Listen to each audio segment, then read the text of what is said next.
Have you ever heard the saying, first impressions are key? That saying's a lie, because, well, yeah, of course, a first impression is pretty crucial in making sure somebody knows who you are or likes you. So long as you keep getting chances, it doesn't really matter. You can always come back. In fact, if you dig yourself into a hole with your first impression, it just makes making somebody like you more fun. Now, I say that because when people meet me, I'm incredibly off-putting, loud, and I think everybody I meet is immediately my best friend, so there's no boundaries. And thus, a pretty universal story between me and all my friends is that, hey, when I first met you, I did not like you, but they're still around today, and that's what matters. Life's too short for small talk. I'm gonna ask you how the death of your childhood dog affected the trajectory of your adult life within the first 30 minutes of meeting you. Nick, why are we talking about this? Well, because Chapter 8 of Boruto is the perfect example that first impressions do in fact not matter. And in fact, the most important impression you can leave with somebody is the most recent impression you left with somebody. Because boy oh boy was the first 2/3 of Chapter 8 of Boruto's Two Blue Vortex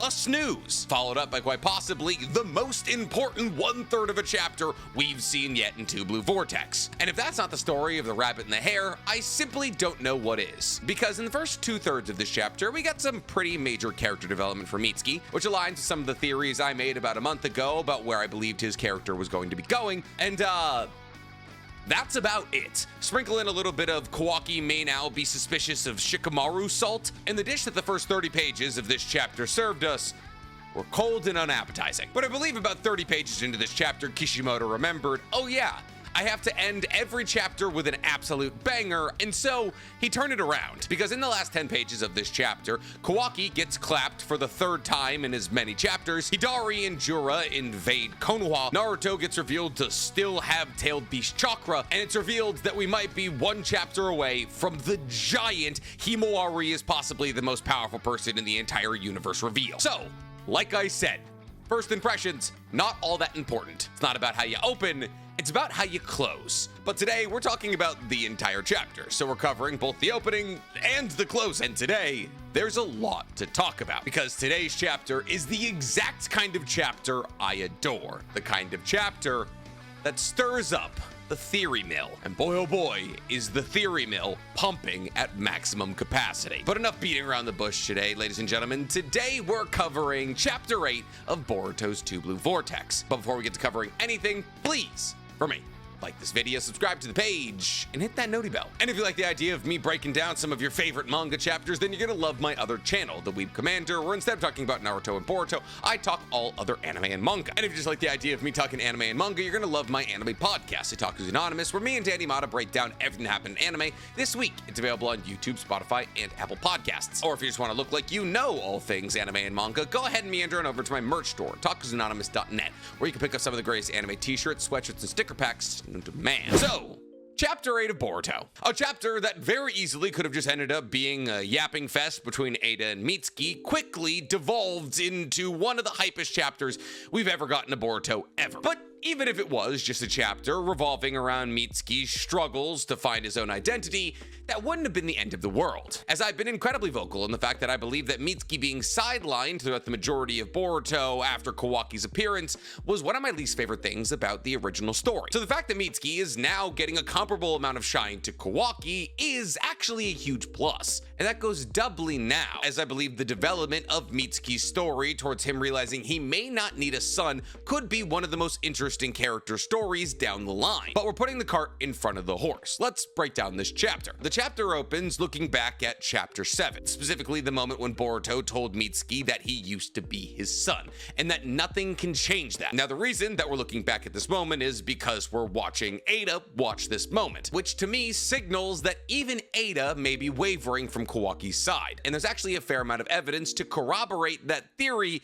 later on in this chapter. But basically, what I believe is going on with Eida in this moment is comparable to what Karin went through when she saw Naruto's chakra. See, Eida has always been kind of pro-Boruto, as Boruto was one of only 2 people she ever established she could be in love with. And while she did choose Kawaki, after she used omnipotence in chapter 79, she told Boruto that no matter what anybody tried, she would not track his location. Tie that into the fact that Eida quite literally has a dojutsu that looks like a moon, and Kawaki narratively is being set up as a false sun, with Boruto being the actual sun, and Eida could actually be going through the same thing that Mitsuki is going through with Boruto and Kawaki, though in a much more passive position. We then cut away from the memory when we see that Kawaki and Delta are standing behind Eida, and Kawaki is demanding that Eida track Boruto's location through Mitsuki. Delta, who is one of Eida's closer friends, apparently, tells Kawaki to drop the attitude with her, insisting that the way he's treating her is annoying, and objectively she's correct. Now, rather interestingly, Daemon is kind of just sitting back and watching all of this happen. He's not even being as defensive as Eida as Delta, and while Delta is yelling at Kawaki to stop being annoying to Eida, Eida locates Boruto, which I find interesting because this is the first circumstance in which Eida actually located Boruto using her Senrigan, meaning that the moratorium that she had on not using her Senrigan to find Boruto for Kawaki is officially over, which I guess is kind of fair when you consider the fact that Boruto is now returned to Konoha in some capacity. Kawaki, now knowing Boruto's location, tells Delta to get up and get moving because they're going to find Boruto and fight him, and Kawaki flies off first, leaving Eida and Delta behind, at which point Delta looks at Eida and goes, "What an asshole, I'll give him a piece of my mind." Delta then catches up with Kawaki in the air, they're flying, and tells Kawaki that when Eida finally gets sick of Kawaki, she'll kill him right away, to which Kawaki responds by saying, "Once I've finished what I need to do, I'll disappear without being told," essentially saying that after I accomplish my goal of killing all the Otsutsukis, you won't have to worry about me upsetting Eida anymore because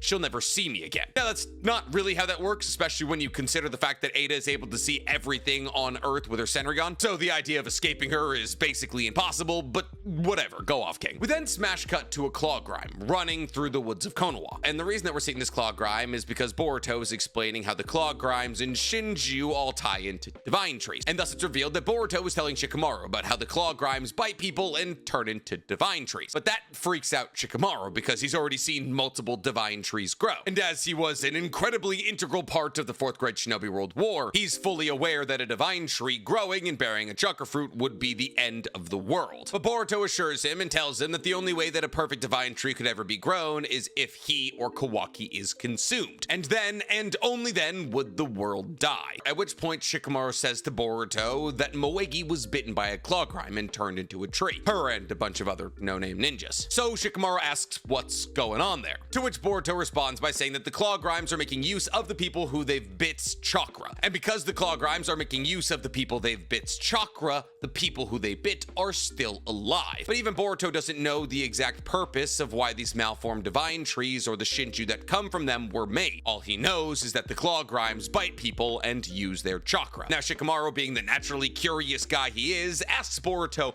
how much he really knows, but Kawaki, dedicated to being the person of standing between me and knowledge about the Boruto universe, decides to try to get a message into Shikamaru right at this moment, which kind of freaks Shikamaru out because he's afraid that somehow somebody was listening to the conversation he was having with Boruto through Ino. But since Kawaki is reaching out to Shikamaru through another member of the sensory unit, and all calls being maintained through a singular member of the sensory unit are private and one-way, there's no way that a sensory unit member would be able to tap into the conversation that Ino was facilitating between Shikamaru and Boruto. So Shikamaru pulls out his cell phone, hits pause conversation with Boruto, and taps into a conversation with Kawaki, at which point Kawaki tells Shikamaru about Boruto's location and tells him he's en route to that location with Delta. And in response to this, Shikamaru puts on a masterclass of acting and pretending to care about Kawaki's health and says to Kawaki, "Hold up, Boruto's much stronger than he used to be. You may be unevenly matched in a battle against him." Essentially, Shikamaru just doesn't want Kawaki battling against Boruto because he needs Boruto as an asset. But Kawaki obviously doesn't listen and tells Shikamaru he has no time to wait for backup, because if he does wait for backup, Boruto will simply disappear. But based off everything we've seen from Kawaki and Boruto in Two Blue Vortex up until this point, Shikamaru might not have actually been acting when he was telling Kawaki to wait for backup, because even with Delta there, Kawaki probably doesn't stand much of a chance against Boruto. But also, when you're trying to jump somebody who has the ability to use Flying Raijin between dimensions, time doesn't really matter all that much if they don't want to be there. What do I mean by that? we'll break it down in a second. And by in a second, I mean literally right now. I forgot it was the next page. Because before Kawaki and Delta can get even close to Boruto, Boruto tells Shikamaru, "I'll talk to you later, Lord Eighth," and then uses Flying Raijin to go God knows where, but probably far away. Most likely he probably jumped back to Sasuke's tree with Kashin Goji, but who can say? And with Boruto up and disappearing from quite possibly that entire dimension, Kawaki begins to get really confused because he's closing in on the location that Eida said Boruto was at, but Kawaki still hasn't been able to pick up Boruto's presence, which forces Kawaki to stop in the air and begin to look around for Boruto and come to the conclusion that there's no sign of him. At which point Delta says maybe he felt your presence, as even though Otsutsufied people like Kawaki and Boruto are able to mask their chakra presence, because of the resonation of their karma markings, they're always able to sense when the other is nearby. And because the resonance of their karma marking isn't necessarily a trainable feat, Kawaki comes to the conclusion that Boruto wouldn't have been able to feel his karma marking unless he could feel Boruto's, which leads Kawaki to the rather natural conclusion that Boruto disappeared before he felt Kawaki's presence, to which Delta replies by saying, I guess he got lucky. But Kawaki seems suspicious, and as the panel next to Kawaki scanning down through the trees is Shikamaru, what Kishimoto is trying to tell us here is that Kawaki is suspicious of Shikamaru, as immediately after Kawaki told Shikamaru about the fact that he was looking for Boruto, Boruto up and disappeared. But so having a little bit of suspicion with Shikamaru makes a fair amount of sense. We then cut back to Konoha. Specifically, we cut back to Eida and Daemon's house. And we get a still shot of Eida looking out over Konoha, and it was this still shot that made me realize just how ridiculous her shoes are. She's wearing like 7-inch pumps, and the heels I think are supposed to look like moons. No wonder this girl's not a fighter. She could probably barely even walk in those things. But Mitsuki has somehow already made it back to Konoha, and is waltzing around Eida and Daemon's house, and is then surprised when he finds Eida and Daemon at their house. And when Mitsuki stumbles upon the two of them, he goes, "Oh, you were here all along. Sorry, am I intruding?" Kind of. It's their house. Then again, this is literally the second time that Mitsuki has been caught intruding outside of Eida and Daemon's house in the last 3 chapters, so this kind of thing is probably pretty commonplace. But apparently Mitsuki showing up wasn't like the end of the world, because Eida had a lot to ask him, but before she could get into her litany of questions, she chastised Mitsuki, saying, "I can't believe that you would do such a thing to Kawaki," that is, knocking him out with a snake attack. However, she does follow that up by saying it was quite surprising, which leads me to believe it's not so much a chastisement and more a literal, "I couldn't believe you did that." Mitsuki then asks her if she's angry about it, to which she then does a very woman-coded response and says, "What do you think?" Yes, perpetually, but I'd like to hear it from you. Eida then says something kind of interesting, where she says that she was told to look for Mitsuki by Kawaki, but that she knew the true purpose she was looking for Mitsuki was to locate Boruto, which might actually mean that the moratorium for her looking for Boruto using her Senrigan may not be over. Like, she might have only located Boruto because Kawaki asked her to locate Mitsuki, even though she knew that Kawaki was actually looking for Boruto, which means outside of scenarios where Boruto isn't with somebody like Mitsuki, she may not use her Senrigan to find him. Regardless, Eida says that the second that she revealed Boruto's location to Kawaki, he flew away immediately. And at this point, that Mitsuki begins to get a bit introspective about Boruto. And while I thought it was going to be a couple of chapters, if not a couple of dozen chapters, before we saw significant progress into the Mitsuki doesn't need a moon character development arc, we're getting it basically right away, as Mitsuki says to Eida that getting mad about Boruto is probably a waste of time. And it's at this point that it's revealed that what Boruto said is really messing with Mitsuki, as he seems confused about what he wants, as the anger that he held for Boruto just a few chapters ago has seemed to dissipate in its entirety. And it's at this point that the conversation between Mitsuki and Eida shifts. And Mitsuki kind of makes the conversation by saying that if I'd never met you, Eida, I never would have known what love feels like. To which Eida plays the ultimate hard-to-get game and says, "Are you flirting with me? That's a waste of time." To which Mitsuki follows up by saying that I know the love I feel for you is made by your Shinjutsu. Even though the love I have for you is made through your Shinjutsu, without this Shinjutsu teaching me what love is, I probably never would have learned this feeling. But Mitsuki is going somewhere with this train of thought. See, Mitsuki saying that not only is love new to him, but basically everything is new to him. See, Mitsuki was an artificial being made in a tube who wasn't born as a baby. In fact, the first years of his lives were the years that he spent with Sarada and Boruto in part 1 of Boruto. So what Mitsuki is actually saying to Eida here is that while she allowed him to feel love for the first time, her allowing him to feel love for the first time revealed an emotion he never thought he could have,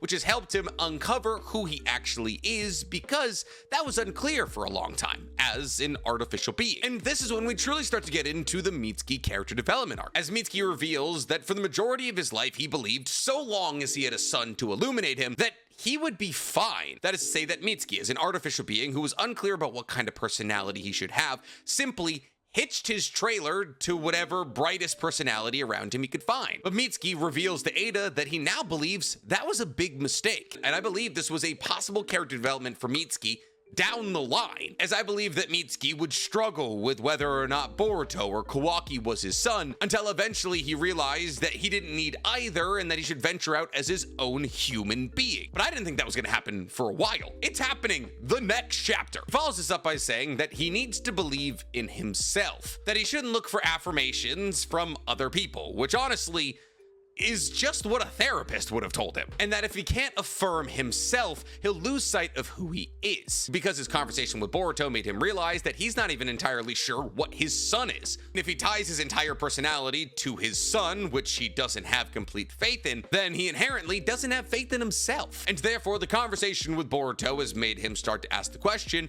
what's the most important thing to me? And Eida responds to this rhetorical question by saying that Boruto made me realize the same thing, which is interesting, because sitting here, I'm trying to think of the moment that Boruto would have allowed Eida to realize what the most important thing in her life was, and genuinely, really the only answer to that question I can come up with is the stress that Kawaki was having over Boruto, that led to Kawaki going to Eida with a wish that she was able to grant with her omnipotence. But she could also technically be talking about how she was observing this conversation between Boruto and Mitsuki earlier on in this chapter, and how Boruto being so open and honest with the fact that he was Mitsuki's son, and how he'll always be welcome in Boruto's loving arms, could have been a transformative moment for Eida as well, in realizing that possibly Kawaki isn't her son. But as it currently stands, these translations aren't great, and I don't think they're trying to answer that question here and now anyways. Mitsuki then basically cuts her off by saying, it might be presumptuous to say, but you're like me, which kind of makes sense because Eida is also an artificial being of sorts, being a cyborg. And so she's trying to hitch her wagon to the only people that actually have a real chance at loving her,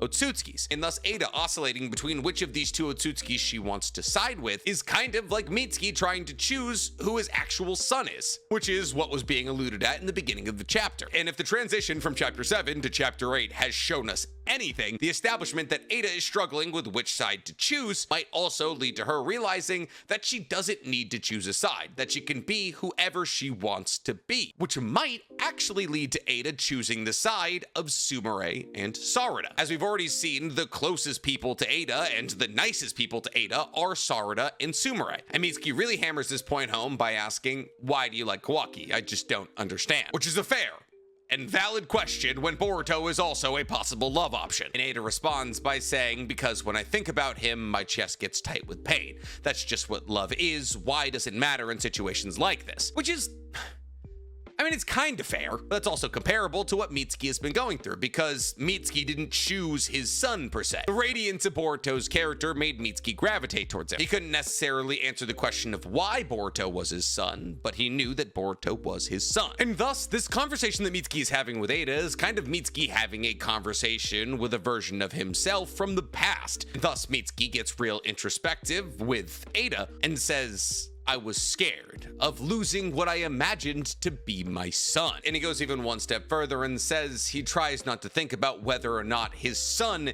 is real or fake. But apparently Mitsuki speaking all this woke rhetoric really sends Eida on a spiral. She goes on to ask Mitsuki if she wants him to say that she feels the same, or if he wants her to congratulate him on being human, to which Mitsuki apologizes and said, sorry, I didn't mean to talk so much, I was acting presumptuously. After which Eida says, can I just say what's on my mind right now? And follows up by telling Mitsuki, we're both in love, huh? It's getting pretty emotional. Now in this moment, I believe that Eida is either referencing the fact that Mitsuki is in love with her and she's in love with Kawaki, and thus they're both in love, or she's saying that she's in love with Kawaki and Mitsuki is in love with the idea of his son. I'm not entirely sure. Once again, these are fan translations and they are not great. But while saying this to Mitsuki, a singular tear runs down Eida's cheek, which sends Mitsuki into a flustered state. He responds, well, it doesn't matter. All that matters is that it's a good thing to feel love. And it's at this point that Eida has a flashback to Boruto telling Mitsuki, I am your son. And Eida closes out the conversation between herself and Mitsuki by saying, I'd like to have a proper talk with Boruto soon. Which really really makes me feel like she's also starting to feel like Boruto is her son. Because, once again, her and Mitsuki are in almost the exact same position. Artificially created beings who are emotionally squandered because of how they were built. Now, Mitsuki was able to tie his personality to Boruto for a long time, but because of Eida, his son ideology was switched to Kawaki, where Eida always was. But because Kawaki treats the both of them like dirt, they may be seeing, like Karin, the radiance of Boruto's aura. Now, I understand what that means in Mitsuki's case. Mitsuki being on Boruto's side just means that he's going to align with them when the big battle comes. And technically, in Eida's case, that would also kind of be the same. But does this also mean that Eida is going to become the third possible love interest for Boruto? God, I hope not. Then it's a harem anime. But then again, Asta also has 3 possible love interests, and would you call Black Clover a harem anime? Maybe. 3 women is a lot of women, okay? Now, it's at this point that the chapter shifts to something more hype. Well, obviously, Eida and Mitsuki character development is fantastic. We're fleshing out side characters, which is something that Masashi Kishimoto hasn't done basically ever, and it's something that we scream to the high heavens he should do for a long time, so I'm not gonna sit here and complain about it, but I do like it when things start going splode. And thus, with the last third of this chapter, we begin to focus back on the Shinju, specifically Hidari, Sasuke, and Jura, Ishiki. Jura and Hidari are sitting inside of their Shinju hideout, and Jura says to Hidari, "Soon?" and puts his book down. Jura then, with his hands in his pockets, which is rather impressive, leans back almost to a full lie down and puts his head in the big black square that exists in the middle of the Shinju hideout. And by putting his head into this big black square, he's able to pop his head out of the claw grime we saw earlier running through the Konoha woods, which means the Shinju have access to Code's claw marks, which I guess kind of makes sense. I mean, literally all of their clothes and their hair are made out of claw marks, and they were all made by Code, so them being able to tap into that power is not the craziest thing that's ever happened to anybody, but it's a definitive new wrinkle in the power scaling of how strong are the Shinju. Now, technically, the only way they may be able to use Code's claw marks is through that giant black square, but that wouldn't make a ton of sense, because then if they didn't bring the giant black square with them through every claw mark they went through, that would just be a one-way trip. And when that one-way trip ends at the front door of Konoha, that may not be your wisest choice. But then again, based off everything we've seen strength-wise from the Shinju, there's not a lot of people in Konoha who could stop them, especially when it comes down to Jura and Hidari. And maybe Jura and Hidari know that, which is why they both pop out of the claw grime and decide to take a quick day trip to Konoha. And just as they get to Konoha, we cut back to Shikamaru and Ino. And Ino is asking Shikamaru, "Do you actually believe Boruto's story?" To which Shikamaru responds by saying, "I get that you don't believe it, but this is a top secret mission, so don't tell anybody else about this." But before their conversation can carry on any further, the chakra signatures of both Jura and Hidari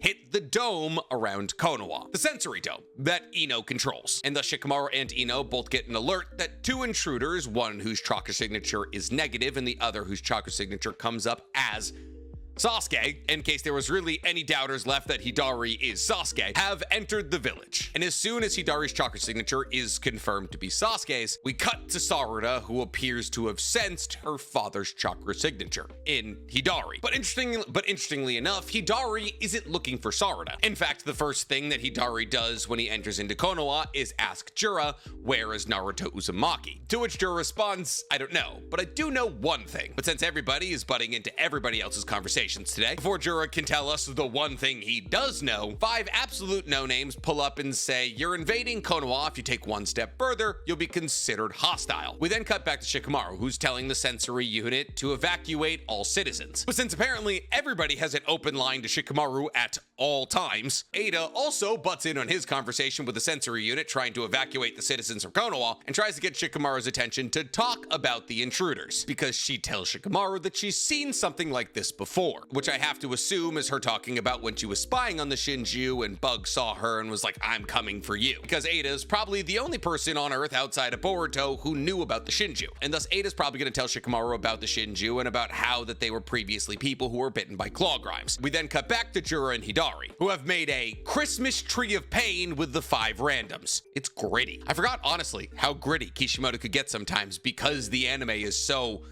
watered down. I mean, those dudes are just I mean, they're rinned to the max. But anyways, the sensory unit is reporting to Shikamaru that these are Ten-Tails that have somehow gained sentience. But all that matters is that they're enemies of Konoha. Now, after Jura did his best impersonation of a very angry teenage Obito battling against hidden Miss Shinobi, he, apparently, on a Sunday stroll with Hidari, just stumbles upon an old bookstore. And so he, in his infinite quest for knowledge, just wanders into the bookstore. And Hidari, who's apparently the slower of the two of them, also wanders into the bookstore and says, "Naruto Uzumaki, are you here?" And Jura finds that just so funny. But before Jura can find any copies of the Philosopher's Stone, Kawaki has apparently made it back from his excursion with Delta, and thus he tries to fling the Jigen/Ishiki chakra rods at Hidari, who senses them and dodges them. It's at this point that I'd like to mention the fact that 6-Tome Rinnegan Sasuke could not dodge those chakra rods at all, as they were said to move at a speed that was greater than he could follow with his Eternal Monkey Kill Sharingan. But Hidari dodges them with relative ease. And since it's safe to assume that a 100% Otsutsufied, fully awoken karma-marking Kawaki is as strong as Ishiki, this means that Hidari is well above Ishiki in terms of strength, which is consistent with basically everything we've seen thus far in Two Blue Vortex. However, in order to dodge the chakra rods that Kawaki threw at Hidari, he jumps up in the air, and thus Kawaki catches him lacking in the air and lands a pretty solid kick into his chest, which sends Hidari a grand total of like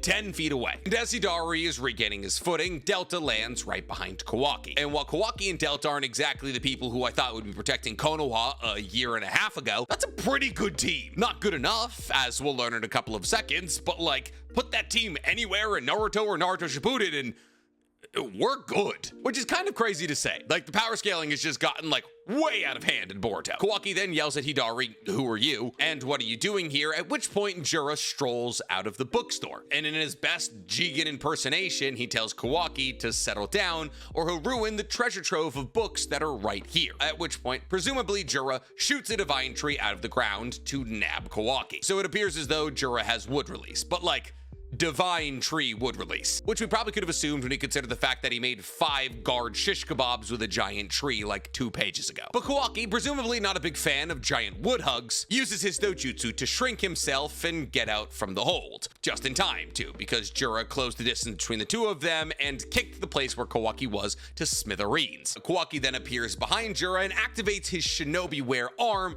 to try and impale him like he did Boruto. Jura senses it coming, turns around, and smashes his arm. At which point, he then tells Kawaki, "Stay put.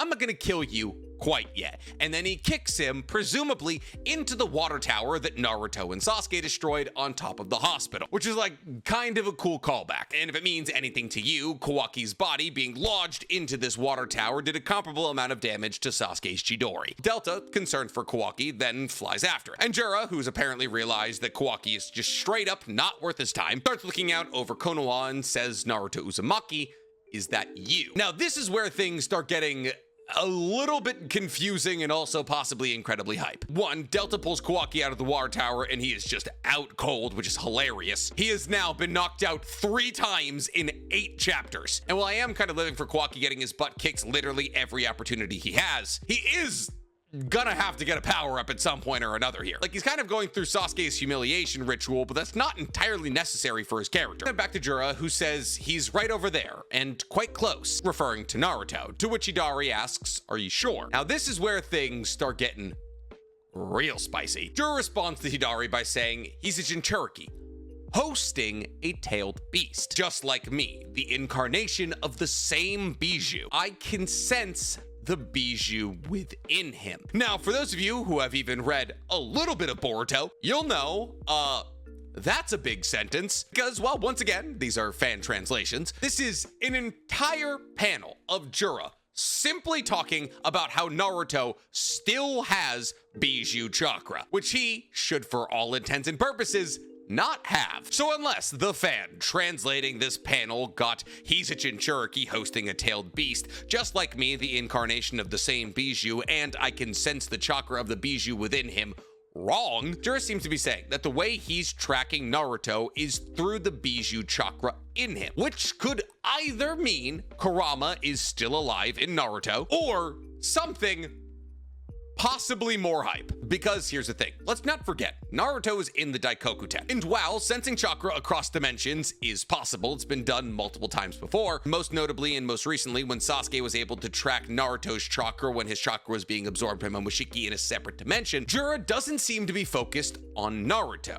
but instead, a different character who's arriving to the scene right now. See, we cut away from Jura for a second, and we cut to Sarada, who's sensing the Ten Tails chakra. We also cut to the new gen Team 10, running to the scene with Himawari. Now, this makes sense because Himawari has been seen training with Team 10 a couple of times, and it's been revealed that not only is she pretty powerful, but that she also wants to become a shinobi. Now, Shikadai is telling all of Team 10 to not hesitate, even if it's Sasuke, because he's just another rebel. And Inojin is telling Himawari not to worry because he's with her. But they should be worried, because when Jura was looking out over Konoha and saying, "Naruto Uzumaki, is that you?" he wasn't looking at Naruto. No, he was looking at Team 10's newest addition, Himawari. And right behind Jura is Hidari, who asks Jura, "Who is that?" To which Jura responds, "Naruto Uzumaki is here." Followed up by, "That's odd, her body. What's going on?" And the narrator's closing message on this chapter is, and I read,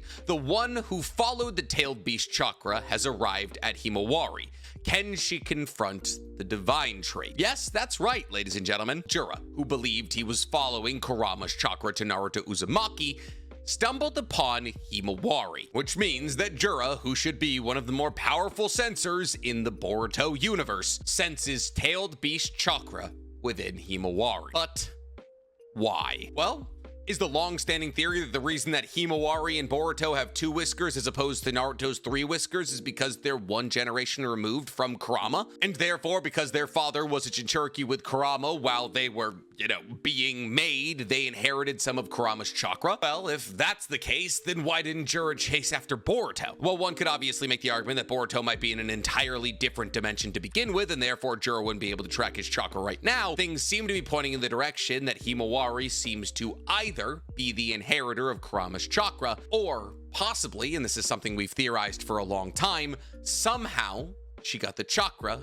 of another tailed beast, possibly Shukaku, who, as we all know, has been living in the Uzumaki Hyuga household for the last couple of years. But who's to say? Well, I'm to say, but just in another video, because that's how this usually goes. We break down the chapter and then we do the theories in other videos. But what I will say is that it's an incredible day to have one of the first videos you ever made on this channel be about how Himawari was not only going to gain strength, but how that would also probably come in the form of her being a Jinchuriki. God, it feels so good to be right sometimes. But what did you guys think of this chapter? Do you believe that Kurama still lies within Naruto, or do you believe it's now been passed on to Himawari? Do you have any other theories? Tell me in the comments below. And while you guys are down there, please, for me, like this video, subscribe to the page, and hit that noti bell. Now, if you'll excuse me, I have to go reread this chapter 4 times.